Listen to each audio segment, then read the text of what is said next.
रुद्र प्रचोदयात्। ये अर्थात इसका मतलब ये है ओम, मतलब आप पूरी दुनिया ये सुप्रीम पावर को मानती है, ओम शब्द को मानती है। तत्पुरुषाय महादेवाय, जी किसकी हम मेडिटेट कर रहे हैं, हम किनकी, जो महादेव है, जो देवों के देव है। और तन्नो रुद्र प्रचोदयात्, इनका मतलब ये है हम सुप्रीम पावर से ये आगना चाहते हैं और हमें ऐसी सद्बुद्धि दे जहाँ पे हम ये अपना पूरा जो 26 नवंबर से 4 दिसंबर की कथा आ रही है, हम सब एक दूसरे के साथ जुड़े। और दूसरा ये मैं कहना चाहती हूँ आप सब से, मुंबई में टाइम देना वो सबसे बड़ी बात है। तो मैं आपको थैंक यू कहना चाहती हूँ, आप सब हमारे बुलाने पे आए और हमें टाइम इतना दिया। और अभी मैं माइक मयंक भाई को देती हूँ ताकि वो अपना बोल सके। कथा की ब्रीफिंग मयंक भाई करेंगे। हाँ, कथा की ब्रीफिंग हम मयंक भाई करेंगे। Thank you so much. Mic चलो, वो वाला ये चालू है वो स्टार्ट वो वाला मैं जी ओम नमः शिवाय। परम सौभाग्य का विषय है कि विश्व कल्याण मिशन ट्रस्ट की शाखा मुंबई द्वारा आगामी 26 नवंबर से 4 दिसंबर तक श्री शिव महापुराण कथा का आयोजन हो रहा है, जिसमें कथा का वाचन अंतर्राष्ट्रीय ख्याति प्राप्त परम पूज्य संत श्री चिन्मयानंद बापू जी के श्रीमुख से होगा। पिछले वर्ष भी विशाल श्री राम कथा पूज्य बापू जी के द्वारा कोरा केंद्र ग्राउंड में गाई गई थी। तभी पूज्य बापू जी के सानिध्य में विश्व कल्याण मिशन ट्रस्ट की शाखा मुंबई की स्थापना की गई और संकल्प लिया गया कि अगले वर्ष विशाल शिव महापुराण कथा का आयोजन होगा। तो उसी कार्यक्रम को लेकर आज ये प्रेस वार्ता यहाँ पर आयोजित की गई है शाखा के पदाधिकारियों द्वारा। आप सबको मैं पूरी जानकारी एक बार दे दूं।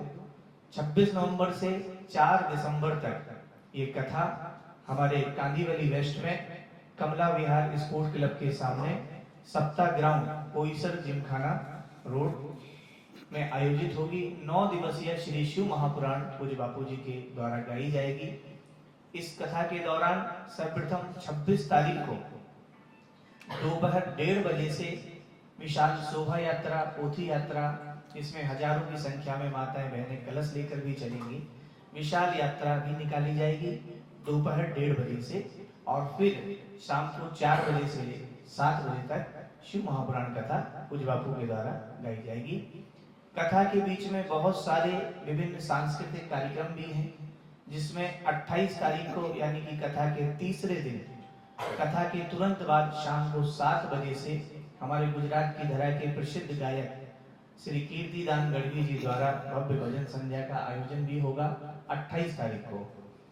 1 दिसंबर को भारत में और संपूर्ण विश्व में जिनको हम युग कवि कहते हैं, आदरणीय श्री कुमार विश्वास जी, जिनका विशेष प्रेम पूज्य बापू से है, उनकी भी पावन उपस्थिति कथा के दौरान रहेगी और उनको भी सुनने का अवसर हम सभी मुंबई वासियों को मिलेगा। 2 दिसंबर को कथा के तुरंत बाद 7 बजे से एक कवि सम्मेलन का आयोजन भी किया गया है, जिसमें हमारे भारत के सुप्रसिद्ध कवि श्री दिनेश बाबरा जी, बहुत हास्य कवि हैं, और श्री शंभू शेखर जी, श्री सुदीप भोला जी और बहन कविता तिवारी जी, सभी जाने माने भारत के कवि हैं। इनको सुनने का अवसर भी हमें 2 दिसंबर को प्राप्त होगा और 4 दिसंबर को हम सबको अपना आशीर्वाद प्रदान करने के लिए हमारे भारत के योग गुरु, योग ऋषि, परम पूज्य स्वामी श्री रामदेव जी महाराज जी की भी पावन उपस्थिति इस कार्यक्रम में रहेगी।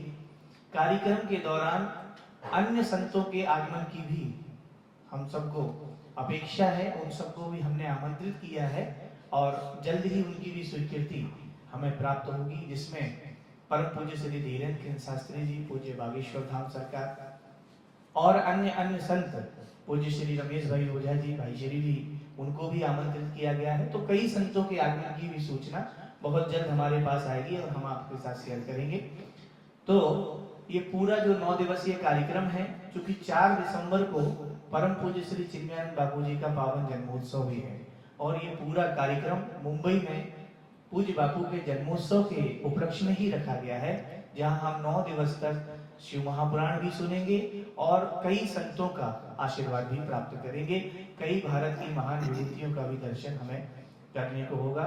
हमारे सिनेमा जगत के, जिनको हम शिव भक्त भी कह सकते हैं, भोलेनाथ में उनकी अकाट्य श्रद्धा है।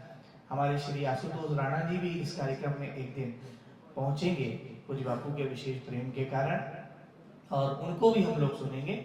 उनके द्वारा हो सकता है हम लोग हिंदी में जो उन्होंने शिव तांडव गाया है उसको भी हम लोग कथा के दौरान एक दिन मंच के माध्यम से सुनेंगे। कथा में भोजन प्रसाद की भी, भंडारे की भी व्यवस्था की गई है। जो भक्त लोग दूर दूर से आएंगे उनको भोजन की व्यवस्था भी वहां की जाएगी। साथ ही इसमें मूल पाठ की भी व्यवस्था की गई है। कई लोग शिव महापुराण के मूल पाठ कराने के इच्छुक हैं, अपने पितरों के नाम से, अपने परिवार के नाम से, तो उनके लिए हमने इसमें मूल पाठ के लिए भी व्यवस्था की गई है। तो जो लोग, जो परिवार इसमें मूल पाठ कराना चाहते हैं वो भी जुड़ेंगे और उनके परिवार के नाम से वहाँ मूल पाठ भी होगा। तो ये सारी व्यवस्थाएं उस 9 दिवस के दौरान, शिव महापुराण कथा के दौरान रहेंगी।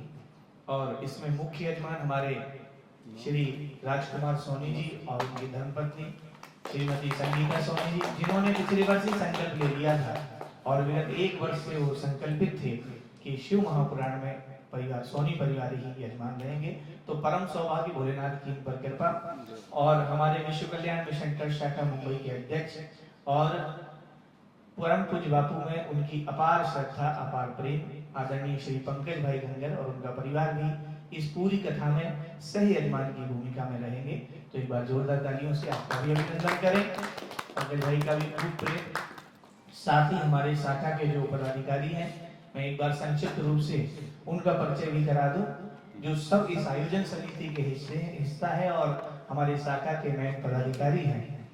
हमारे आदरणीय श्री विपुल भाई पारिक, श्री अरविंद भैया जोशी जी, जो कि आस्था चैनल के प्रमुख हैं और पूरे मुंबई में आप परिचय के मोहताज नहीं हैं, सब जानते हैं।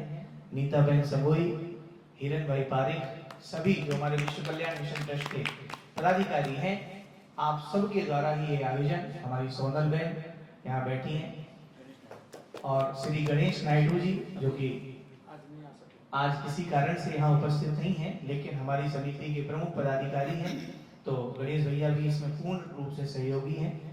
तो सभी ये शाखा के पदाधिकारी हैं। पोथी यजमान, जो मैंने कहा ना, जो लोग मूल पाठ कराना चाहते हैं अपने परिवार के नाम से, तो इसमें पोथी की व्यवस्था भी की गई है और जिसका संपूर्ण खर्च एक पोथी का लगभग 15,000 रुपए रखा गया है, जिसमें ब्राह्मण का दक्षिणा और उनके जो पूजन का सामान है उसकी व्यवस्थाएं ट्रस्ट के द्वारा की जाएंगी। यजमान का 2 दिन का और यजमान के भोजन की भी व्यवस्था, जो पोथी के यजमान रहेंगे उनकी भोजन की व्यवस्था वहाँ रहेगी।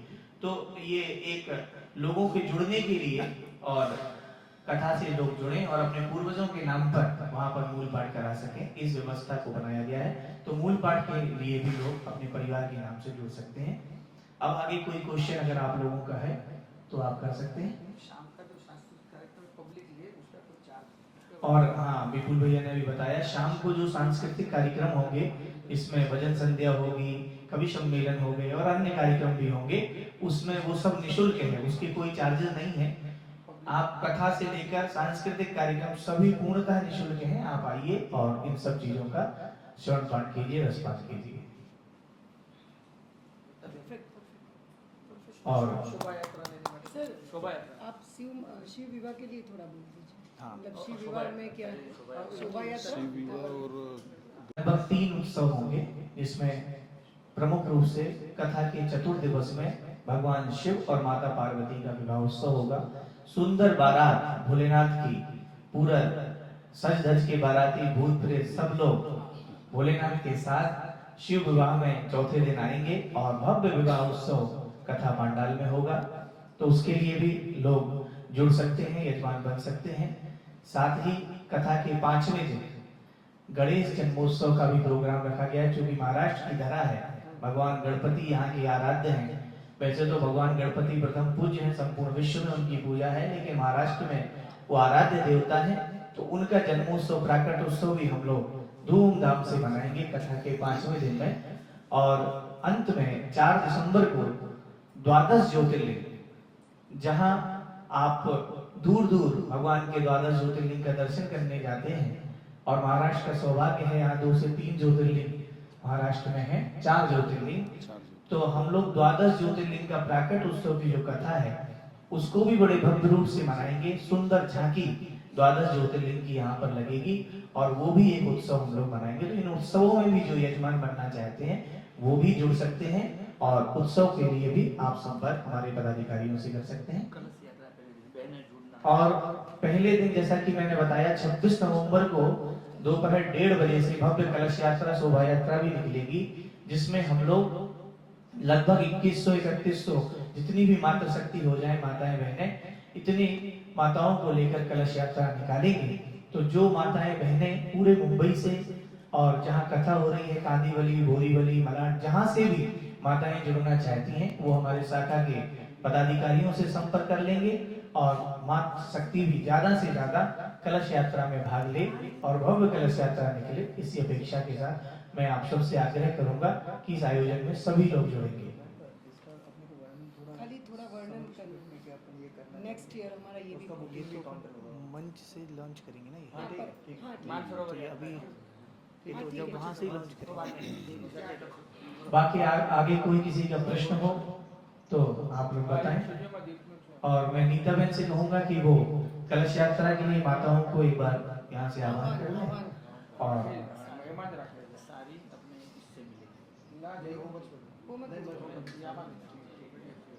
तो थोड़ा नीता बहन देंगी, फिर हमारे अरविंद भाई जोशी जी यहाँ से कथा से कुछ रिलेटेड बोलेंगे और भी बोलेंगे। वो तो थोड़ा गुजराती में बोलना चाहूंगी क्योंकि गुजराती मेरी मातृभाषा है तो मैं ज्यादा भाव से वर्णन कर पाऊंगी। इज इट ओके विपुल भाई, मयंक भाई? हाँ जी, हाँ जी। ओके, मैं હમણાં જ એક લાઈન બહુ મોટા ઓથર પાસેથી સાંભળી કે સુખ વેચવાનું હોય અને દુઃખ વેઠવાનું હોય. અત્યારના આપણે જે કરી રહ્યા છે એટલે બધા ટ્રસ્ટીઓ અને બધા પદાધિકારી એ સુખ વેચવા માટે બેસ્યા છે. તો હું બધાને અહીંયાથી બધી લક્ષ્મીજીઓને જે લેડીઝ બધી છે એ શોભાયાત્રામાં અમારી સાથે જોડાય તો અમને ખૂબ જ આનંદ આવશે. અને દુઃખ તો છે જ નહીં કે આપણે ધર્મ કરવા જઈ રહ્યા છે તો ધર્મમાં હંમેશા સુખ જ સુખ છે અને આનંદ છે. એની માટે થેન્ક યુ સો મચ. હું બધાને અહીંયાથી આહ્વાન આપું છું બધી લેડીઝને અને બધાને કામગીરી બોરીવલી મલાડની બધા લોકોને કે પ્લીઝ આપણા સાથે અમારી સાથે અમારા પરિવાર સાથે જોડાઓ અને આ જે કથા છે એને અદ્ભુત આપણે બનાવીએ બધા સાથે મળીને. Thank you so much. पिछले साल तो सबके लिए सेम पूरा डेट को मारवाड़ी संघ है बापू की राम कथा के जो भी का आयोजन और 13 साल मुंबई बाद के जो भी हुआ। हैं, मैं सबसे कहूँगा कि हमें सौभाग्य मिला और कि हमारा परिवार वो इसमें आयोजन के दरमियान इतना प्रतिसाद मिला, इतना जबरदस्त लोगों का प्रतिसाद मिला।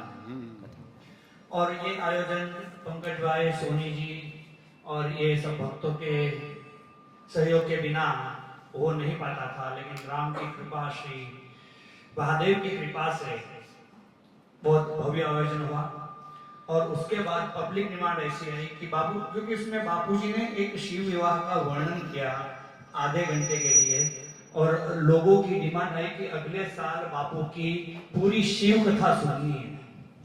और बापूजी के ने उसकी बहुत ही करुणा से वो आग्रह को माना और तुरंत तारीख दे दी कि भाई अगले साल 26 नवंबर से 4 दिसंबर तक बॉम्बे में ही शिव पुराण का आयोजन करेंगे और बापू पधारेंगे। विशेष में ये कथा का जीवंत प्रसारण आस्था चैनल पे होने जा रहा है। संपूर्ण विश्व में आस्था चैनल, जो कि हिंदुस्तान के अलावा यूके, यूएसए, कनाडा, समझो कि ऑस्ट्रेलिया से अमेरिका तक पूरे विश्व खंड में ये चैनल अवेलेबल है। तो लोग आस्था चैनल पे भी इसका रिस्पॉन्ड कर पाएंगे। और बाकी की जो भी व्यवस्था है वो मयंक जी ने और नीता बहन ने कह ही दी है। इसके साथ मेरे 2 शब्द समाप्त करता हूँ। अतिशील जी।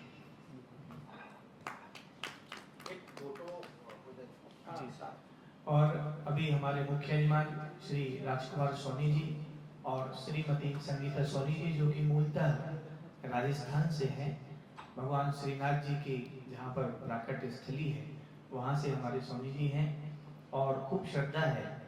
तो एक राजस्थानी जितने परिवार हैं यहाँ पर और जितने भी मारवाड़ी संघ हैं और मुंबई के सभी भक्तों के लिए यहाँ से मुख्य यजमान परिवार के द्वारा भी एक आमंत्रण होगा। तो स्वामी जी को मैं माइक देता हूँ। ओम विश्वेश्वराय नमः।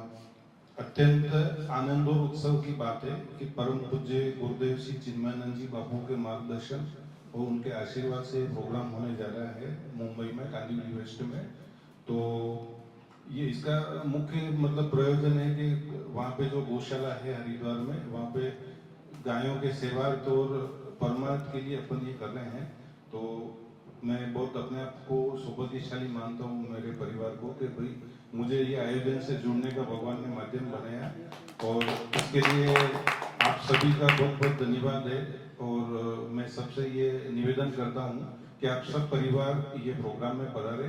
समस्त जो भी राजस्थानी भाई हैं, मेरे प्रवासी लोग जो भी हैं, तो मेरी ये निवेदन है कि आप ज़्यादा से ज़्यादा ये संख्या में पधार के जुड़े और इसका कार्यक्रम का सब परिवार आप लाभ उठाएं। ओम नमः शिवाय। हर हर महादेव। जी ગોકુલિયું ગામ એટલે ખાસ મયંકભાઈને અને ટ્રસ્ટમાં વિનંતી કરીને અમે એક વ્યવસ્થા કરી છે કે હરોજના 10 થી 15,000 લોકો આવશે। શિવને બી બધા માને છે અને કૃષ્ણને બી માને છે અને અમારા મુખ્ય યજમાન છે નાથદ્વારા, એટલે ખાસ અમે હરોજના દર્શનની વ્યવસ્થા ત્યાં રાખી છે અને બધા જ વૈષ્ણવો દર્શન લઈ શકશે અને સ્પેશિયલ એની બહારની અમે ટીમ બોલાવી છે અને બધા જ ઉત્સવો થશે। ગિરિરાજ બનશે, ગિરિરાજની પરિક્રમા કરી શકશો, બધી જ ટાઈપના દર્શનો થશે અને વૈષ્ણવ બાળકોનો બી અમે પધરાવવાની કોશિશ કરશું। જય શ્રી કૃષ્ણ। द्वारिका और भगवान शिव और भगवान श्री कृष्ण एक दूसरे के पूरक हैं, दोनों एक दूसरे के बगैर रह नहीं सकते।